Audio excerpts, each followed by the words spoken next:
Hey Bales! Today I'm gonna show you an update to my door lock I have used in this video. The big difference is I have made some 3 key systems, and also I have made it so instead of having a visible container out here you need to put the key into, you just need to drop it on the doormat to access the house. When you want the key back, it will come in this chest by standing here. And then you think, you can't get out. Yes you can, there is a manual door opener here, so you can walk out. To explain how this works, we quickly need to go to one other thing. From I don't know when, the carpets have been usable on about any block whatsoever, both redstone and even water and lava, which makes it way more useful. You can hide a lot of stuff under it, even cacti, and you can place it besides cacti, on top of ladders, even on top of itself.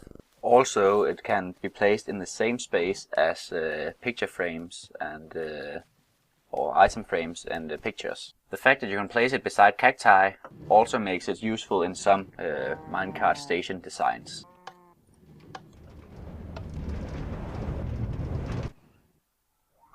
But back to this. Here is the design. All this is underground in this example. It looks kind of confusing, so I have cut it out a little for you. This is the part you already know, just a little different to make a space for it. As in the other example, it has a signal out here, with here a torch going into the side of it in subtract mode, so it checks if this one is full with items. If it isn't, the door will lock. The signal this time goes down here and around, and then just an extra set of torches will reverse it double time, so it still goes up and reverses into the block next to the door. One thing about this design is you need to hide something, have a block here and here to hide this small mechanic here. Over in the house here, I for example used a block, a jukebox here. That's the main mechanic of this thing. Over here I have 2 other colors of blocks to make it more viewable.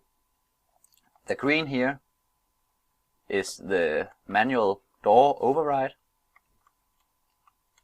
and the red here is the retrieve key. If we start with the retrieve key, we have a bunch of hoppers here, which leads items this way around into 2 droppers, leading them up to a chest.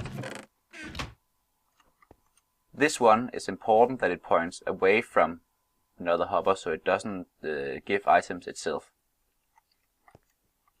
Just like it's important that the main hopper up here is also pointing away, so it holds the items.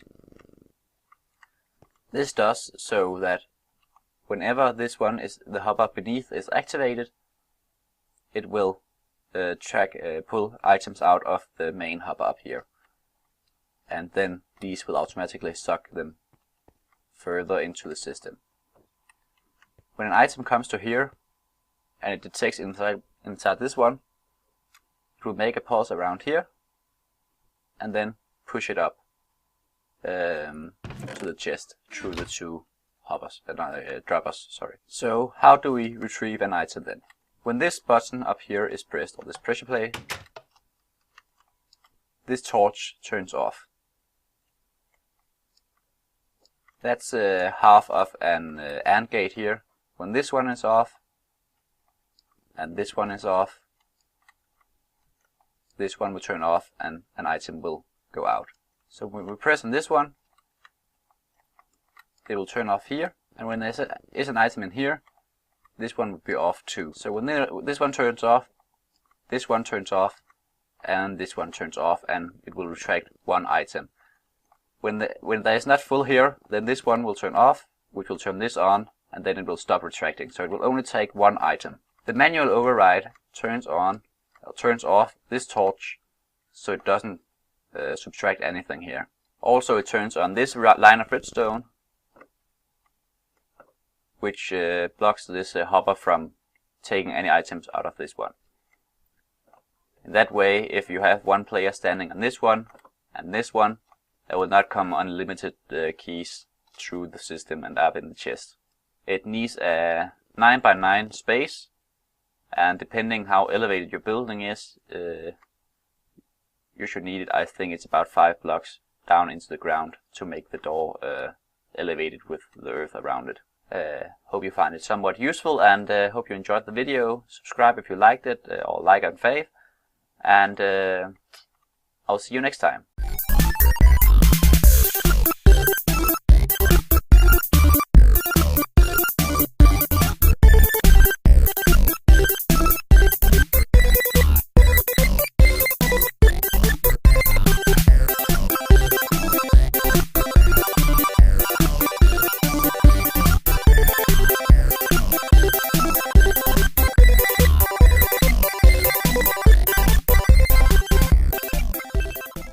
And as a small bonus, the carpets can be used on top of fence posts. But when used on a fence post, you can jump on top of them. So now you can make tables that are you're actually able to jump on top of, and that is not just a lot of pressure plates, so there's spaces between and stuff. Hope you enjoyed the video. See you next time.